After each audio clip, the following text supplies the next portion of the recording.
আমি একটা বিয়ে করেছি, আমার আরো একটা বিয়ে করার সামর্থ্য আছে। বিয়ে করতে চাই, কিন্তু আমার বউ কোনোভাবেই রাজি হচ্ছে না। আমাদের এলাকার একটা মেয়ে স্বামী রেখে অন্য একটা ছেলের সাথে পরকীয়ায় লিপ্ত হয়েছে এবং এলাকার মানুষ তাদের একসাথে ধরে ফেলেছে। পরে গ্রামের বিচারে ওই ছেলে 4 লাখ টাকা জরিমানা করছে। আমার প্রশ্ন, হুজুর, যে শুধু ছেলের কি একার দোষ নাকি মেয়েরও দোষ? বউকে 1 তালাক বললেই কি তালাক হবে নাকি 3 তালাক বলতে হবে? মাদ্রাসা এবং মসজিদের জন্য রাস্তায় গাড়িয়ে থামিয়ে টাকা কালেকশন করা যাবে কিনা? অনেক মেয়ে হিজাব পরে মুখ দেখিয়ে নিজেকে পর্দাশীল দাবি করে, এই পর্দা ঠিক নাকি বেঠিক? আরেক সূরার ঘরে সূরায় লেখছে প্রেম করে বিয়ে করা যাবে কি? আমাদের এলাকার একটা মেয়ে স্বামী রেখে অন্য একটা ছেলের সাথে পরকীয়ায় লিপ্ত হয়েছে এবং এলাকার মানুষ তাদের একসাথে ধরে ফেলেছে।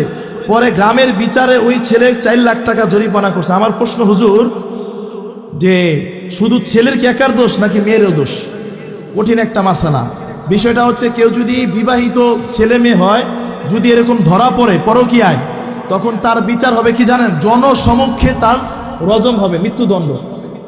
আর যদি অবিবাহিত হয় তাহলে সে 100টা বেতের বাড়ি পাবে, অথবা দেশ থেকে তাকে দেশান্তর করবে। শাস্তি এটা। এখন যেহেতু আমাদের বাংলাদেশে ওই খেলাফত কায়েম নাই, ইসলামিক রাষ্ট্র কায়েম নাই, সেক্ষেত্রে তো আমরা তাদেরকে শাস্তি দিতে পারি না। এখন যদি ধরা পড়ে তাহলে আপনার শাস্তি দিলে উভয়জনকে কি দিবেন? জরিমানা করবেন, উভয়জনকে। আর ওই স্বামীরও উচিত এই বউকে ছেড়ে দেওয়া, এই দুশ্চরিত্র মেয়েদেরকে ছেড়ে দেওয়া, ঠিক কিনা বলেন? শাস্তি দিলে দুজনকে দিবেন, একজনকে দিবেন, কারণ দোষটা মেয়েরই বেশি। আমি একটা বিয়ে করেছি, আমার আরো একটা বিয়ে করার সামর্থ্য আছে। বিয়ে করতে চাই, কিন্তু আমার বউ কোনোভাবেই রাজি হচ্ছে না। একটা করছে, আরেকটা করতে সামর্থ্য আছে। না, সুন্দর প্রশ্ন। আচ্ছা, এখন বিষয়টা হচ্ছে, আপনি একাধিক বিয়ে করবেন না, জায়েজ আছে। অনেকে বলে হুজুর যে 3টা 4টা বিয়ে করা জায়েজ আছে। এখানে মাসালা হচ্ছে, সূরা নিসার আয়াত নাম্বার 30 আল্লাহ বলছে, ওয়াইন খিফতুম শিকাকা বাইনা ফাবা'তু হাকামান মিন আহলিহি ওয়া হাকামান মিন আহলিহা মা তাবা লাকুম মিনান নিসা মাসনা ওয়া সুলাসা ওয়া রুবা। 30 নম্বর আয়াতে 3টা 4টা বিবাহ করা জায়েজ আছে, কিন্তু একটা কিন্তু শুনে নেন, আপনাদের সমতা রক্ষা করতে হবে। কি করতে হবে? সমতা রক্ষা করতে হবে। এখন আপনি একটা বিয়ে করলেন, প্রথম দ্বিতীয় বউ বিয়ে করার পরে আপনি যেই শাড়ি কিনা দিচ্ছেন, যেই টাকা দামের, প্রথম বউরও কি করতে হবে? সেই একই টাকা দামের শাড়ি কি করতে হবে? কিনে দিতে হবে। কথা কি বুঝতে পারলেন? এজন্য খুব সাবধান। এজন্য আপনারা যদি চান যে একের অধিক বিয়ে করবেন, তাহলে আপনারা ওই চিন্তাই করতে হবে যে আমি অধিক, তাদের সমতা রক্ষা করা যাবে কিনা। তাহলে যারা চাচ্ছেন যে একের অধিক বিয়ে করবেন, সামর্থ্য আছেন, আপনারা যদি সমতা রক্ষা করতে পারেন, তাহলে আপনারা একের অধিক বিয়ে করতে পারেন। না জায়েজ কিছু না, কিন্তু আমাদের দেশে, সত্যি কথা বলতে, আমাদের দেশে সমতা রক্ষা করতে পারে না। এই জন্য আপনি একজনের উপর জুলুম করলেন, এই জন্য আপনি গুনাহগার হবেন, না জায়েজ। যদি আপনি মেন্টালি স্যাটিসফাই থাকেন যে আপনি দুজনকে সমানভাবে সব কিছু দিতে পারবেন, সমতা রক্ষা করতে পারবেন, তাদের উপর জুলুম হবে না, সেই ক্ষেত্রে সেটা জায়েজ। অন্যথায় ঝামেলা আছে।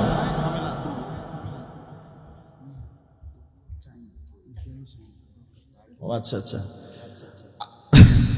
হুজুর বলতেছে অনেক মহিলারা চায় না। মহিলারা কেন চায় না? এটা প্রধান কারণই এইটা।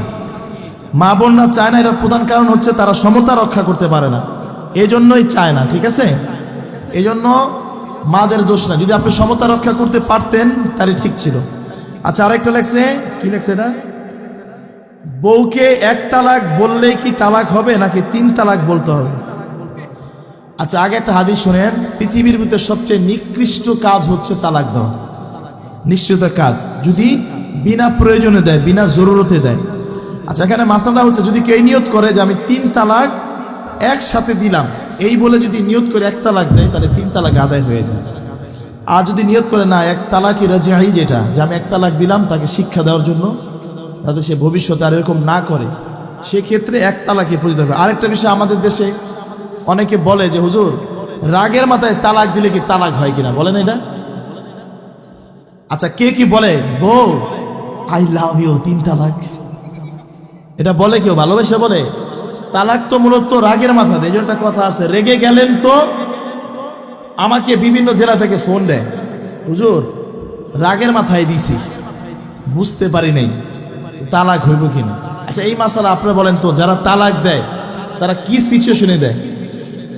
এইবার তালাক দেওয়ার পরে ঝামেলায় পড়ে, ঠিক কিনা বলেন? আরেকটা জিনিস খেয়াল করেন, তালাক যখন 3 তালাক দেয়, এখন দুইটার মাথা নষ্ট। এখন মাসালা কি, 3 তালাক যদি দিয়ে দেয় তাহলে আমাদের হানাফি ফিকের মাসালা, ওমর ফারুক রাদিয়াল্লাহু তাআলা আনহু উনি এটা ডিসাইড করে দিয়েছেন যে এক সময় মারা এই অভিযোগটা করে যে 3 তালাক পড়ে যাবে কেন। ওই জামানায় মানুষ কথায় কথায় নারীদেরকে তালাক দিতেন, কথায় কথায় তালাক দিতেন। এখন কিন্তু তালাকটা কমে গেছে না, ভয় পায়, কারণ তালাক দিলে এটাকে ফিরে আনতে হইলে অনেক একটা ঝামেলা। কথা কি বুঝতে পারলেন? তো এই জন্য যারা 3 তালাক দিয়ে দেয়, ওই সময় ওমর ফারুক রাদিয়াল্লাহু তাআলা আনহু বলছেন যে যদি কেউ 3 তালাক দেয় তো 3 তালাকে পতিত হয়ে যাবে, ভাঙ্গা 3 মাসে দেওয়া লাগবে না। এটা নারীদের সুরক্ষার জন্য। আর 3 তালাক দেওয়ার পরে ফিরায় নেওয়ার সিস্টেম কি, একটা মাসালা মনে বলে কি বিয়া যিনি বলেন সমাজে, হিল্লা বিয়া বলেন একটা। আসলে হিল্লা বিয়া বলতে শরীয়তে কিছু নাই। একজনের সাথে চুক্তিতে বিয়ে হইল, আবার সে ছেড়ে দিল, আবার এরকম কিচ্ছু না। বরঞ্চ একজনের সাথে আপনি বিয়ে বসতে হবে, সে যদি কখনো স্বইচ্ছায় স্বজ্ঞানে মারা যায় অথবা সে ছেড়ে দেয় মন থেকে, তখন এটা তালাক হবে। মাদ্রাসা এবং মসজিদের জন্য রাস্তায় গাড়িয়ে থামিয়ে টাকা কালেকশন করা যাবে কিনা? হুজুর মাসালা কি হবে এটা? গাড়ি থামাইয়া যে টাকা পয়সা উঠান আপনারা, আল্লাহু গনিয়ুন আনতুমুল ফুকর, আল্লাহ গনি, আল্লাহ ধনী, আমরা কি ফকির। মসজিদ মাদ্রাসার জন্য যারা রাস্তাঘাটে কালেকশন করে, এটা অনুচিত একটা কাজ, এবং ছাত্রদের দিয়ে কালেকশন আরো অনুচিত কাজ। এই কারণেই অনেক শিক্ষিত এডুকেটেড পার্সন গার্ডিয়ানরা তাদের সন্তানকে মাদ্রাসা দিতে চায় না। কথা কি বুঝতে পারলেন? এটা ডাক্তার, ইঞ্জিনিয়ার, ব্যারিস্টার, ইউনিভার্সিটি, তারা তাদের সন্তানকে এই জন্য পছন্দ করে না। এটা করবেন না আপনারা। মাহফিলের জন্য বা বাচ্চাদের দিয়ে কালেকশন করাবেন, এলাকার গণ্যমান্য ব্যক্তি যারা আছে তাদের দিয়ে কালেকশন করাবেন। আল্লাহর ঘরের জন্য রাস্তা রাস্তায় কালেকশন কোনোদিন দেখছেন? মন্দিরের জন্য, গির্জার জন্য রাস্তা রাস্তায় কালেকশন করে দেখছেন কোনোদিন? বলেন। এটা কাজটা খুবই অন্যায়, অনুচিত একটা কাজ। অনেক মেয়ে হিজাব পরে মুখ দেখিয়ে নিজেকে পর্দাশীল দাবি করে, এই পর্দা ঠিক নাকি ব্যাঠিক? মানে হিজাব পরে কিন্তু মুখ দেখায়।